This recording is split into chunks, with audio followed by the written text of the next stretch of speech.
السلام علیکم دوستو، کیا حال ہے؟ امید کرتا ہوں سب بھائی خیریت سے ہوں گے۔ جی دوستو، ویڈیو شروع کرنے سے پہلے آپ سے ایک چھوٹی سی ریکویسٹ ہے کہ ہمارے اس چینل کو ضرور سبسکرائب کر دیں اور بیل دبا دیں تاکہ ہر ویڈیو آپ تک پہنچ رہے۔ جی دوستو، اس ویڈیو میں تقریر سے حجاز کا 56 برس کا سفر تمام ہونے کو تھا۔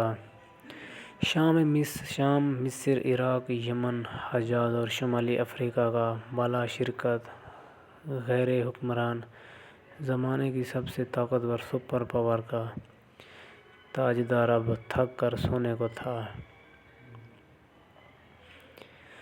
گھوڑے کی پیٹھ پر زندگی کرنے والا شاہ سوار کی سانسوں کی تنابیں سمٹ رہی تھیں۔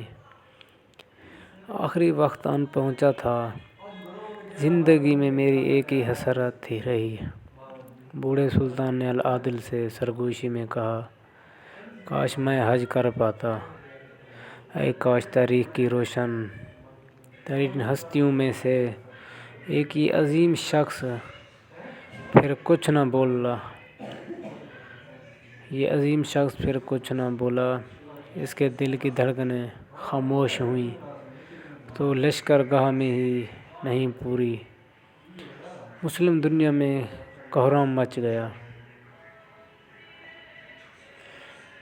یورپ سے لے کر ایشیا تک کوئی اس کا ہم سفر نہیں تھا، پر اب اسے خاک میں سلانے کا وقت تھا۔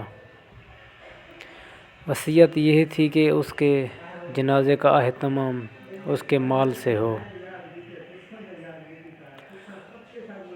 اندوختہ ٹٹولا تو سونے کی ایک اشرفی اور چاندی کے کل 40 سکے نکلے۔ کل جائیداد اتنی بھی نہ تھی کہ اس کے جنازے کے اخراجات ادا ہو سکتے۔